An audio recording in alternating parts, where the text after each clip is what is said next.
साठी जरा जरांगे पाटलाचं उपोषण मोडीत काढण्यासाठी हे गृहमंत्री यांनी पोलीस बळ पाठवलं आणि निष्पाप लोक हरिपाठ हे ते भजनं पूजनं करीत असताना त्या ठिकाणी कुठल्याही शासनाच्या विरोधात काही इतर काही विक्षोभक भाषणसुद्धा नसताना त्या ठिकाणी पोलिसाला पाठवून गरीबावर लाठीचार्ज करायला डोकं फोडले, महिलाचे डोके फोडले, काहीच्या टाके पडले, काहीला गोळीबार केला. तरी असं म्हणतात की अंतोली साठीच्या गावातच लोकांनी सुरुवात केली दगड मारायला. हे उलटे बोंबा मारू राहिले. पोलीस कशाला आणली होती त्या ठिकाणी गोरगरिबावर अत्याचार करून हेच उलटी बोंबा मारायला लागलं की यांनी पोलिसावर दगडफेक केली. त्याच्यामुळे आम्हाला नाविलाजानं मला ते सांगावं लागलं आणि मी तसा आदेशही दिला नाही. तिथल्या स्थानिकच्या अधिकाऱ्यांना ते त्यांच्यावर लाठीचार्ज केला. मी काही माझा आदेश दिला नव्हता. हा गृहमंत्री आहे, याच्या अधिकाराशिवाय दुसरं का अधिकारी कसे काय हे करतील, लाठीचार्ज करतील. बरोबर. आणि छगन भुजबळ असं म्हणतो की जर समजा मराठा समाजाला आरक्षण जर दिलं तर 350 जातीचं पूर्ण आयुष्य संपून जाईल.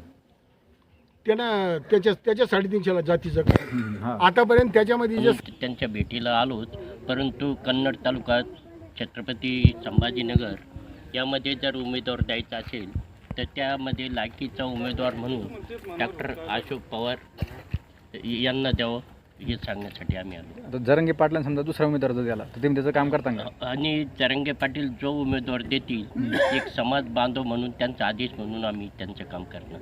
असं का? हे तुम्हाला हे कितपत योग्य आहे? आता त्यावेळेला मंडल आयोग हे लागू झाल्यानंतर शरद पवार स्वतः मुख्यमंत्री होते, पण त्यामध्ये त्यांच्याकडूनही अशी चूक झाली की आपलं मराठा तत्सम कुणबी असतानासुद्धा त्यामध्ये त्यांनी चूक करून राहिलेलं 16%, आतापर्यंत 34% आरक्षण होतं, पण त्यांनी ते 16% या इतर जाती घालून ते दिलं. ती शरद साहेबांची चूकच आहे. चूकच त्यांची समजा. बरोबर. आता समजा आता यांनी चूक दुरुस्त करायला पाहिजे. आता या जे सरकार आहे या सरकारने चूक दुरुस्त करायला पाहिजे. डॉक्टर उदय मोहिते, टापरगाव तालुका, कन्नड जिल्हा, छत्रपती संभाजीनगर येथून आम्ही आज आदरणीय मनोजदादा जरांगे पाटील यांच्या भेटीसाठी आलेलो होतो. विशेष भेटीचं कारण असं होतं की दादांनी जो निर्णय घेतला गेल्या 20 तारखेला की आपण विधानसभेच्या निवडणुकीसाठी उमेदवार उभे करायचेत की नाही करायचेत, तर एकमताने समाजाने त्यांना सांगितलं की आपण उमेदवार उभे केलेलेच पाहिजे. तर मग दादांनी आदेश केला समाजाला की ज्या ठिकाणी आपलं मराठा समाजाचे उमेदवार निवडून येतील अशा मतदारसंघात आपण उमेदवारी देऊ. तुमच्या दादाला कितपत पाठिंबा राहणार आहे? माझा दादाला 100पेक्षा जास्त जर या गणितात काही संख्या असेल तर तेवढा पाठिंबा राहील. तुमच्या म्हणजे गावकऱ्यांच्या वतीने? आमच्या गावकऱ्याच्या वतीने मुळात आमचं जे गाव आहे तिथे 80% मराठा समाज आहे.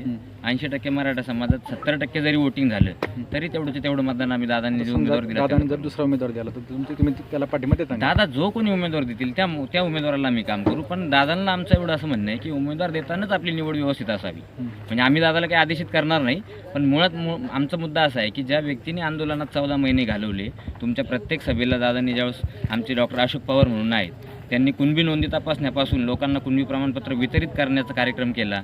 मागासवर्ग आयोगाच्या सर्व्हेसाठी त्यांनी मदत केली. वंशावळ समितीची ज्यावेळेस स्थापना झाली, वंशावळ समितीचे काही प्रश्न असू शकतात त्यांची त्यांनी एकदा जागरूकता तयार केली. 13 जुलैच्या रॅलीचं नियोजन त्यांनी केलं. तालुकाभर संवाद दौरे काढले. या सगळ्या कार्यक्रमात ते अग्रेसर आहे. मुळात एक उच्च शिक्षित तरुण आहे. MPSCच्या अनुभवातून त्यांनी मंत्रालयात नोकरी केलेली आहे. ते क्लास 1 अधिकारी होते. त्यांनी आंदोलनाची सुरुवात झाली आणि त्यांनी नोकरीचा राजीनामा दिला. नोकरीचा राजीनामा देऊन ते बस मनोजदादा जरांगे पाटील यांच्या सोबतच आहेत. आता समजा जर दादांनी त्यांना उमेदवारी नाही दिली तर त्यांची काय पुढची दिशा असणार आहे? थांबून घेतील. जो पण उमेदवार असेल त्याचं काम ते करतील. का असं काही होणार की दादांनी पाठिंबा नाही दिला म्हणून ते नाही, राग मनात ठेवून नाही. त्या माणसाचं काम करणार नाही? नाही, असं नाही होणार. त्या व्यक्तीला मुळात रागच येत नाही. आम्ही बघितलंच नाही 14 महिन्यात त्या व्यक्तीला कधी राग येतो.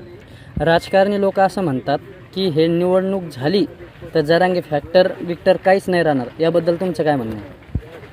मुळात हे जे राजकीय पुढारी जे लोक असे स्टेटमेंट देतात ना दादांबद्दल, मुळात यांचं अस्तित्व धोक्यात आहे. दादांनी निवडणूक लढवली, निवडणुकीला दादांनी 100 उमेदवार उभे केले, त्याच्यापैकी 100 उमेदवार निवडून येतील आणि हे लोकांचं अस्तित्व संपणार आहे. यांनी दुसऱ्याच्या अस्तित्वाची चिंता करू नये. मुळात यांचंच अस्तित्व राहणार नाही. म्हणजे तुमच्या सगळ्यांच्या दादांना पाठिंबा? 100% पाठिंबा. सोशल मीडियाहून दादाला अनेक अनेक वेळा हिंदुत्वाच्या नावाखाली ट्रोल केला जातो, याबद्दल तुमचं काय म्हणणं आहे? मुळात आता इथून मागे हिंदुत्व जे लोक शिकवत होते ना, हे फक्त मराठा समाजाच्या जीवावरती शिकवत होते. बरोबर. हिंदू हा जो धर्म आहे, या धर्मातून जर मराठा बाजूला गेला तर उरलं कोण खाली?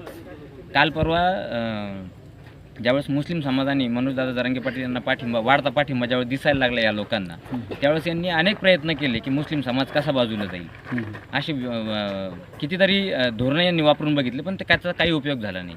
मुळात मराठा समाज जोपर्यंत अग्रेसिव्ह होत नाही तोपर्यंत हिंदू आणि मुस्लिम वाद पेटू शकत नाही. हिंदुत्व यांनी कुणाला शिकवण्याची गरजच नाही मुळात. मराठा समाजापासून इतर पण समाज येईन का तुमच्या मतदारसंघामध्ये किंवा इतरही भागामध्ये? नाही का, आता कायमस्वरूपी आम्ही बघतोय तर जेव्हा आम्ही आंतरवालीत आलो असेल किंवा आमच्या मतदारसंघात आम्ही फिरत असेल तर आम्हाला मुस्लिम समाजाचा खूप मोठी मदत आहे. दलित समाजही आमच्यासोबत आहे. आणि ओबीसीतून 1-2 प्रवर्ग 1-2 जाती जर सोडल्या तर मायक्रो ओबीसी जे आहे, जे रोज आमच्याशी संपर्कात आहेत, असे लोकही आमचा शब्द टाळू शकत नाही गावात. ते तुमच्यासोबत आहे, आमचा शब्द टाळू शकत नाही ते गावात. पण जरांगे पाटील पाठीमध्ये देतील. हो, 100%. 80% जो समाज गावात आहे ना, 2 घरं जर वेगळे असले त्यांना वेगळी चूल मांडून चालतच नाही. ही ताकद आहे हे पाहून आमच्या आयुष्यामध्ये सुद्धा नक्कीच मोठ्या प्रमाणात या ठिकाणी फायदा झाल्याशिवाय राहणार नाही. मनोज जरांगे पाटलाबद्दल तुम्हाला काय वाटतंय वैयक्तिक? मनोज जरांगे दादांबद्दल जर सांगायचं झालं की छत्रपती शिवरायानंतर या 18 पगड जातींना मराठा समाजाचं नेतृत्व मिळालेलं आहे. मराठा समाज हा सर्व जाती धर्मातील लोकांना घेऊन न्याय देण्याचं काम या ठिकाणी करत असतो. जे छत्रपती शिवरायांनी स्वराज्य निर्माण केलं होतं आणि ते स्वराज्य आपल्या देशातच नव्हे तर जगाच्या पाठीवर सुद्धा त्याचे उदाहरणं दिल्या जातात आणि त्यांच्या त्या स्वराज्याची सगळ्या ठिकाणी चर्चा होते. त्याचप्रमाणे कुठल्याही राजकीय घरामध्ये जन्म न घेता एक सर्वसामान्य शेतकरी कुटुंबाचे मुलगा असलेले मराठा संघर्ष योद्धा सन्माननीय मनोजदादा जरांगे पाटील यांचं नेतृत्व हे अख्ख्या राज्याला नव्हे तर देशाला दिशा देणारं ठरणार आहे. कारण की त्यांचे जे ध्येय विचार आणि समाजाप्रती जी निष्ठा आहे ही खरंच या ठिकाणी छत्रपती शिवरायानंतर त्यांचीच अशी एक निष्ठा आहे की समाजाचं माझ्या भलं झालं पाहिजे. गोरगरीब गरजवंत मराठ्यांच्या असो, 18 पगड जातीतील मायक्रो ओबीसीतील सर्व गरीब जनतेच्या लेकराचं भलं झालं पाहिजे. त्यांनी शिक्षण घेऊन पुढं आलं पाहिजे, नोकरीत सहभागी झालं पाहिजे आणि सर्व समाजाला न्याय मिळाला पाहिजे. ही त्यांची जी भावना आहे ही भावना एकदम प्रामाणिक आणि निरपेक्ष आहे. त्यांना कुठलीही लालूच नाही आणि कुठलाही लोभ नाही. त्यामुळे हे नेतृत्व आज एवढ्या झपाट्याने पूर्ण महाराष्ट्र नव्हे तर देशावर सर्वांच्या मनावर राज्य करतं आहे. आणि मनोजदादांचा जो काही आदेश आहे त्या आदेशाचं सर्व तंतोतंत पालन करतायत. आज आपण बघताय की मनोजदादांच्या ह्या अंतरवली सराटी या छोट्याशा गावामध्ये आजपर्यंत निवडणुकांमध्ये सर्व दिल्ली मुंबईला चक्रा मारायचे, पण आपण या ठिकाणी 2-3 तासापासून आहोत की सर्व मंत्री, माजी मंत्री, आमदार, माजी आमदार हे सर्व लोक या ठिकाणी चक्रा मारतायत. त्यामागचं कारण म्हणजे मराठा संघर्ष योद्धा मनोजदादा जरांगे पाटील यांची समाजाविषयी असलेली निष्ठा, प्रामाणिक भावना आणि त्यांच्यावर लोकांनी दाखवलेला विश्वास. याचमुळे हे नेतृत्व उभं आहे आणि हे नेतृत्व सर्वसामान्यांना न्याय मिळवून देण्यासारखं नेतृत्व आहे. त्यामुळे सर्व समाज 18 पगड जातीचा त्यांच्या पाठीमागे खंबीरपणे उभा आहे. तुम्हाला काय वाटतंय मनोज जरांगे पाटील हे सरकारचा उलथापालथ करू शकतात का? नक्कीच, कारण याचा ट्रेलर आपण लोकसभेच्या निवडणुकांमध्ये बघितला. मराठवाड्यामध्ये ज्या काही लोकसभेच्या महायुतीने जागा लढवल्या त्यांचा या ठिकाणी मनोजदादांच्या शब्दावरती सुपडा साफ या ठिकाणी सर्व मराठा समाज आणि इतर 18 पगड जातीतील बांधवांनी या ठिकाणी केलेला आहे. कारण हे निर्दयी सरकार सर्वसामान्य गोरगरीब कष्टकरी या ठिकाणी मराठा समाज असेल, ओबीसी समाज असेल, नोकरदार वर्ग असेल, या सर्वांना या ठिकाणी त्यांनी शोषण करण्याचं काम या ठिकाणी सुरू केलेलं आहे.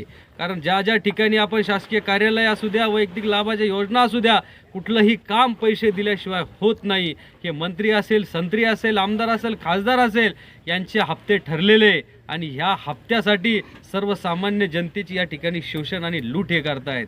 पण या ठिकाणी मराठा संघर्ष योद्धा मनोजदादा जरांगे पाटील यांच्या रूपाने सर्वसामान्य आणि गरजवंत सर्व 18 पगड जातीतील कष्टकरी कॉमन मॅनला या ठिकाणी पर्याय मिळाला आहे आणि तो सक्षम पर्याय या ठिकाणी ह्या निवडणुकीमध्ये 2024च्या विधानसभेमध्ये सर्वच्या सर्व या ठिकाणी तो निर्णय अवलंबतील आणि या निवडणुकीमध्ये या महाविकास आघाडी आणि महायुती या दोन्हीचाही सुपडा साफ केल्याशिवाय ही जनता शांत बसणार नाही.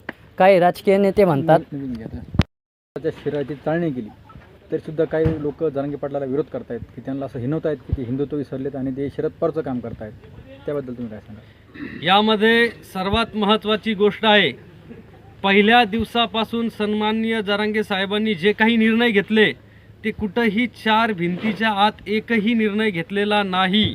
त्यांचा आजही शब्द आहे की माझा समाज, माझा मायबाप समाज जो निर्णय घेईल त्याचं मी मुलगा म्हणून पालन करेल. आणि एवढं स्पष्ट आणि डोळ्यासमोर असल्यानंतर सुद्धा ज्या 12 बापाच्या अवलदी स्वतःच्या स्वार्थासाठी सन्माननीय मराठा संघर्षयोद्धा मनोजदादा जरांगे पाटील यांच्यावर टीका करत असेल आणि स्वतःची राजकीय पोळी भाजून स्वतःचा राजकीय उत्कर्ष या गोरगरीब गरजवंत मराठ्यांच्या जीवावर करू पाहत असेल तर त्या लोकांना मी एकच सांगून ठेवतो की यापुढे जर तुम्ही मनोजदादा जरांगे पाटील यांच्यावर टीका करणार असाल तर तुम्ही यानंतर राजकारणात काय तुम्हाला लोक गावात सुद्धा फिरू देणार नाही, याची सुद्धा तुम्ही या ठिकाणी दखल घ्यावी. काही राजकीय नेते म्हणतात की नाही का फॅक्टर हा थोड्या दिवसापुरता असतो. जरांगे फॅक्टर जसा लोकसभेमध्ये चालला तसा विधानसभेमध्ये चालणार नाही. मराठा समाज त्यांच्या पाठीमागे राहिलाच नाही असं काही राजकीय नेत्याचं म्हणणं आहे. त्याबद्दल तुम्ही काय म्हणाल? यामध्ये जरांगे फॅक्टर हा विषय या ठिकाणी मी तुम्हाला याचं स्पष्टीकरण देतो की मी अगोदरच सांगितलं, गोरगरीब गरजवंत शेतकरी कष्टकरी नोकरदार जो काही कॉमन मॅन आहे त्यांचा हा लढा आहे, हा कुठला फॅक्टर नाही.